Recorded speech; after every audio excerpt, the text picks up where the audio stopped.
What's up, YouTube?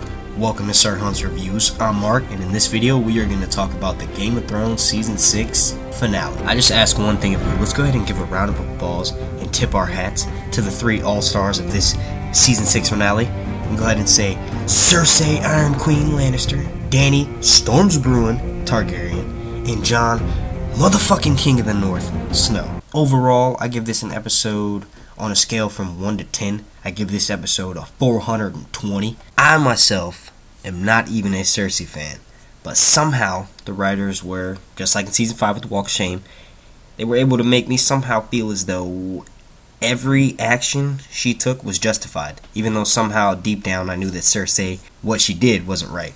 Don't get me wrong, I do not believe that Marjorie and Loras deserved the microwave Hiroshima treatment style wildfire death they received, although I honestly do feel as though if you're not Jon, Sansa, Arya, Dany, Tyrion, Cersei, or Jaime, then you don't deserve screen time, and therefore the writers are kind of partially to blame for that. They make it seem as though like all of those characters were their favorite ones, were their favorite POV chapters in the novels, so that's who we mainly focus on in the show. So I don't have anything against Loras or Marjorie. I just don't think that we have enough time with such a shortened next couple of seasons to fit them on the screen. Because honestly, their story really wasn't going anywhere. Like, she would never sit the Iron Throne like that. Just most likely wouldn't happen. But anyway, Tommen's death is probably one of my favorite in all of Game of Thrones. Conflicted because I legit thought the kid was okay. Maybe not the strongest actor, but nonetheless, he was okay in my book.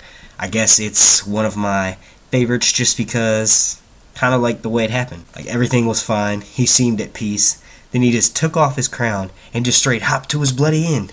It was insane. Props to Cersei on doing pretty much exactly what she said she would do to Septa Unella. She made it so much fucking worse, though. I wanted Cersei to get Unella back somehow, strictly because she wouldn't stop saying fucking shame. Although I just don't agree with Septa Unella being raped. We did, however, get to see what's under Sir Robert Strong's helmet, and it is, of course, Gregor Clegane. I must admit, I strongly disagree with Jon, King of the North, Stark's decision in sending away Melisandre. I mean, come on, bro. If I was in your shoes, I'd be kissing Melisandre's ass because she brought me back from the dead.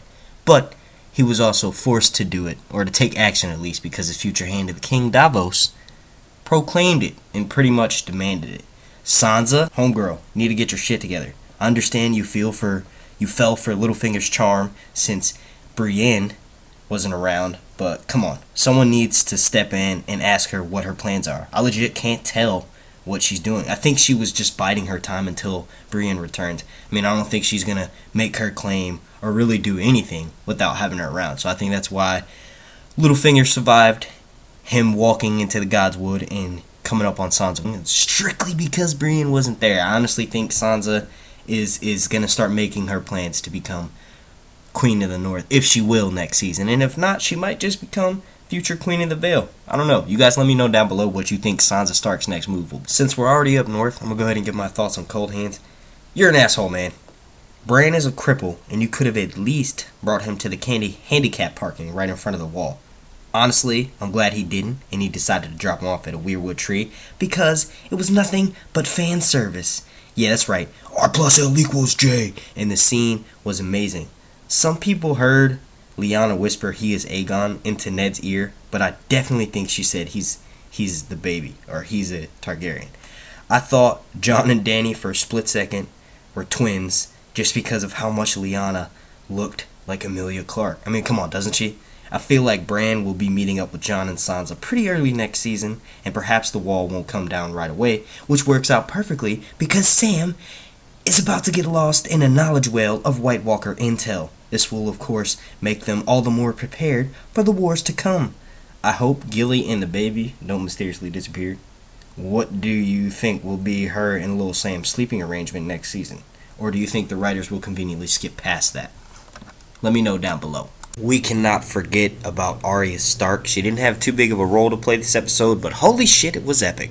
She basically cut up Black Walder and Lothor, somehow cut them up into tiny pieces and baked them into a Frey fucking pie. Holy crap, I'm cursing a lot, but this scene was amazing from top to bottom.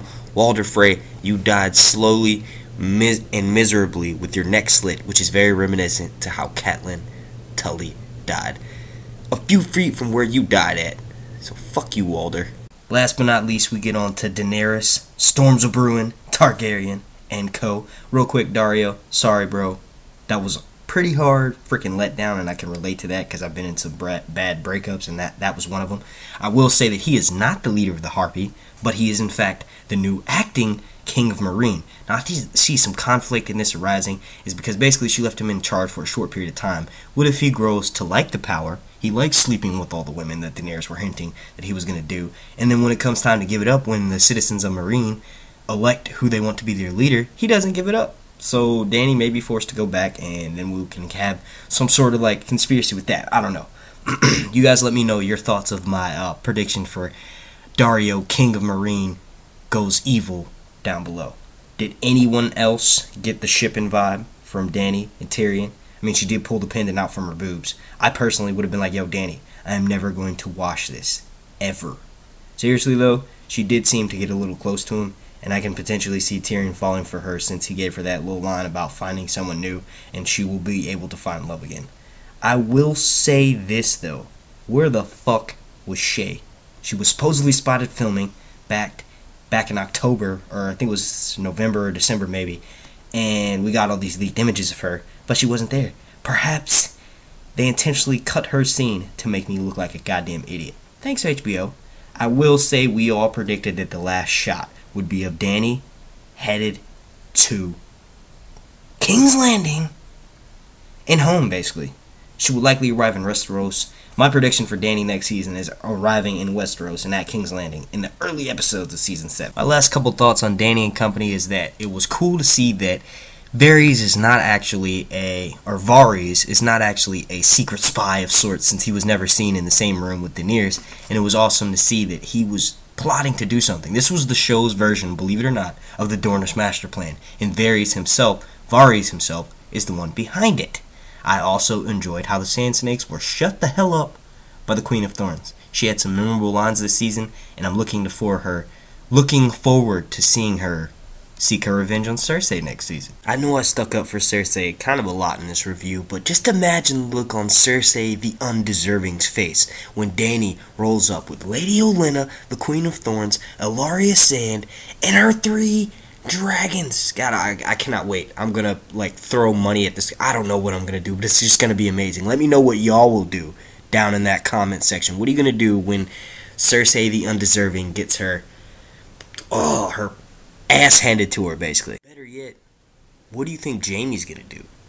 It's gonna be so interesting. I think it will definitely cause strife in between them, because they're obviously gonna panic. They're not gonna know what the fuck to do, but I do think Cersei will be giving up that throne relatively easily, or she might even try to poison herself. I don't know. Even better, what do you think Daenerys' reaction is going to be when she finds out that Jon Snow is basically her nephew?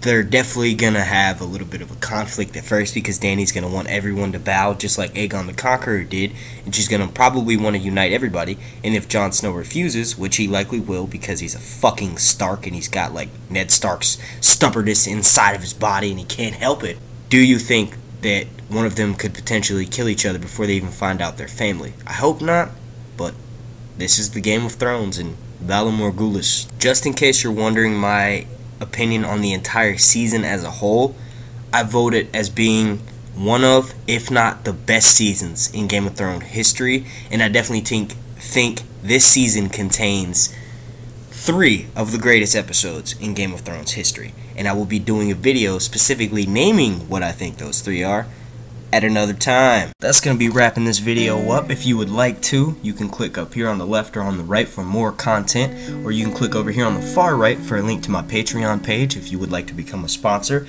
Please, if you enjoyed this video, go ahead and slap a like on it. Last time I shot for 250 likes, and you guys, of course, blew that out of the friggin' water. So let's go ahead and shoot for 350 likes for this video. I want to thank you all again so much for watching. I will be making more Game of Thrones content throughout this entire wait for Season 7. I will also start to review The Walking Dead, The Last Kingdom, Preacher, amongst any other TV shows. You guys, if it gets enough requests down in the comment section, of course I will watch it and then make reviews for it. as well as Marvel and DC movies as they come out. So if any of that sounds like it's up your alley, why don't you go ahead and click that subscribe button so you can make sure you catch all those videos. The contest for the Jon Snow doll gift card giveaway ends in 2 days, and if you would like to enter that, make sure you like, comment, and subscribe. As always, link to my Twitter, Facebook, Instagram are in the description down below. My name's Mark, and this has been Sir Hunt's Refuse.